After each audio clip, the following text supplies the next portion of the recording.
That's how long it took for the Secretary of Homeland Security to be accused of violating the Constitution, breaking the law, and turning the immigration system into a weapon. When Representative Delia Ramirez spoke during the tense hearing, her words carried the weight of outrage and conviction. She said plainly that in barely 4 months the Secretary had profiled and dehumanized communities, deported citizens of the United States, undermined the courts, and betrayed the oath of office sworn at the start of the job. For Ramirez, this was not about politics or a disagreement over policy, it was about whether the foundations of democracy could still be trusted. Ask you the follow-up question here, because I have a lot of them. Do you agree that Article 1 of the Constitution gives Congress the power of the purse? Yes or no? Yes, that is a duty. Do you of believe Congress that, to be let me able ask to you another appropriate follow-up, it's funds. just yes or no. Do you believe you have the power to disregard congressional appropriations and unilaterally repurpose funds that have been duly appropriated by Congress? Yes or no? Ma'am, we are not doing that. So the We are answer to using you is no. dollars as to All how right, they well, were it was a yes or appropriated. no, We're ensuring the Secretary. Let me programs have continue. integrity. Interestingly, you said no. But since you've been Secretary, you have repeatedly disregarded the law. You have illegally impounded funds that Congress appropriated and that your branch of government must implement pursuant to the law. Yet you've closed offices established in law, including the Office for Civil Rights and Civil Liberties, the Office of the Immigration Detention Ombudsman, the Office of the Citizenship and Immigration Services, and you've canceled contracts for programs authorized in law, including shelter and service programs and citizenship and integration grants. You've obstructed and roughed up members of this committee as they attempted to conduct congressional oversight, and then you vilified them. But my question is, if they were so bad, why were they allowed to go in after to conduct oversight? Let me just continue. You redirected funds to terrorize our communities. You created taxpayer-funded political propaganda campaigns to terrorize families and children who don't sleep at night because of the terror of those commercials that you are putting out there. You hold sick, disrespectful press conferences in my state where, let me be clear, you are not welcome. You corruptly used emergency authority to avoid procurement to make Trump's private prison donors richer by directing $45 billion for them to expand ICE detention centers. You defunded work to address real threats to the homeland, all while you pursued college newspaper editors, labor leaders, and even a Harvard scientist who failed to declare frog embryos at the airport. Clearly, we don't have time for all my questions, so I have 13 pages worth of questions that I will be submitting to the record that I expect you and the administration to answer. But here is my final question to you. When you took your oath, did you swear to support and defend the Constitution of the United States of America? Yes or no? Yes, I did. So I find it laughable. You don't behave like someone who takes that oath seriously. And let me tell you why. We don't live in a dictatorship or a monarchy. Trump's will is not the guiding doctrine of this nation, and our country is not a playground for his or your twisted authoritarian fantasies. We are a democracy. We defend the Constitution and we affirm the rule of law. We respect the co-equal branches of government and we uphold our rights, even when we disagree. The foundation of our nation is based on a core set of constitutional rights upon which our prosperity, our pluralism, and our peace depend on it. You, however, have been leading this work for 116 days. And in that time, you have profiled and dehumanized our neighbors. You've betrayed our constitutional commitment to due process. You've deported United States citizens. You've undermined the courts. You've broken the law. You've engaged in corruption. And you've weaponized the immigration system to violate civil rights. As Senator Murphy perfectly stated, your department is out of control. But you're responsible. You have betrayed the sacred fundamentals of your oath. And I believe to my core that you are not fit to hold the office. And I again, to your face, demand your immediate resignation.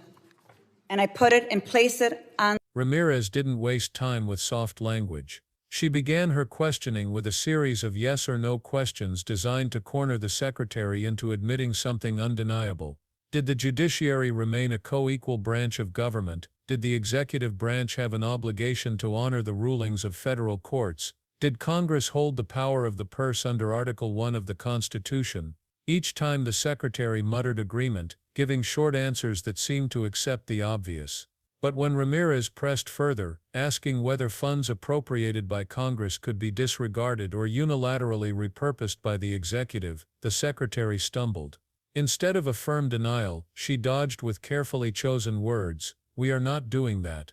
Ramirez repeated that it was a yes or no question, and in that hesitation, the damage was already done. What should have been a straightforward answer turned into evidence of doubt.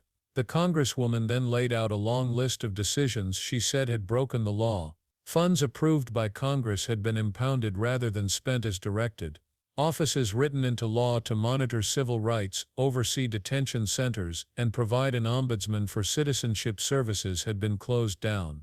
Programs Congress had established for integration and shelter had been canceled without authorization. Contracts for services had been ripped up, leaving vulnerable populations without aid.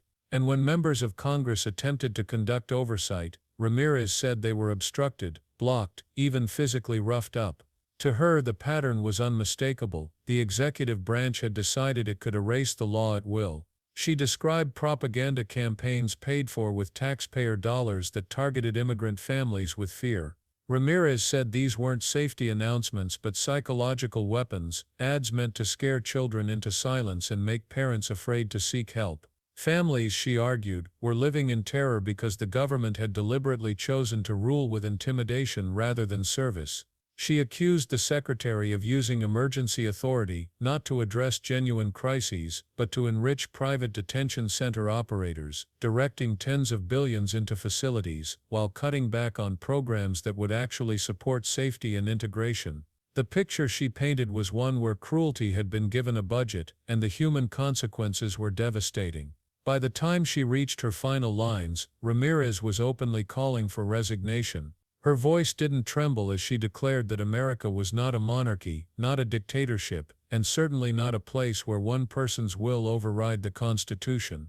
She reminded everyone listening that democracy depends on respecting co-equal branches of government and upholding rights even in moments of deep division. Then she said what few members of Congress dare to say out loud, "You have betrayed all of that, and I demand your immediate resignation." The words were not left hanging in the air but placed formally into the congressional record for all to see. What made her statement so powerful was that it wasn't framed as abstract constitutional theory, it was grounded in the everyday impact on ordinary people. Ramirez described children lying awake at night, terrified their parents could disappear. She spoke of families who no longer called 911, who avoided hospitals, who pulled their kids out of school, not because they wanted to but because they feared any interaction with the government could end in detention.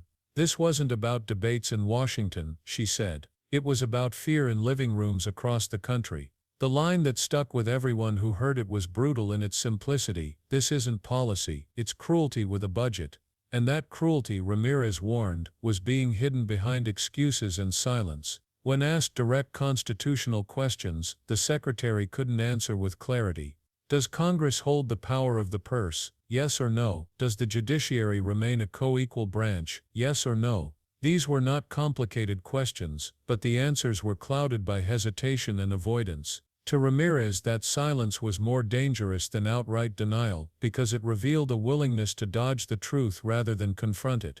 That, she said, was how democracy crumbles, not through bold declarations, but through quiet acts of defiance against the law. The Congresswoman's words resonated far beyond the hearing room. They were a warning that the erosion of law and order doesn't begin with chaos in the streets, but with small unchecked acts inside government offices. If Congress appropriates funds and the executive impounds them without authority, what is left of balance? If courts issue rulings and officials treat them as optional, what remains of justice? Ramirez's point was simple: once those guardrails fall, rebuilding them becomes nearly impossible. She connected the dots between policy choices and lived reality. For immigrant families, the message had been clear: the government was no longer a protector but a predator. For citizens caught in wrongful deportations, due process had become a hollow promise. For communities across the country, the very agencies meant to serve them had turned into engines of fear. These weren't mistakes, Ramirez argued. They were deliberate acts carried out with intent, and that intent was to consolidate power while silencing opposition. By the end of the hearing, it was evident she wasn't merely challenging a cabinet secretary, she was fighting for the survival of constitutional order. This isn't left versus right, she concluded.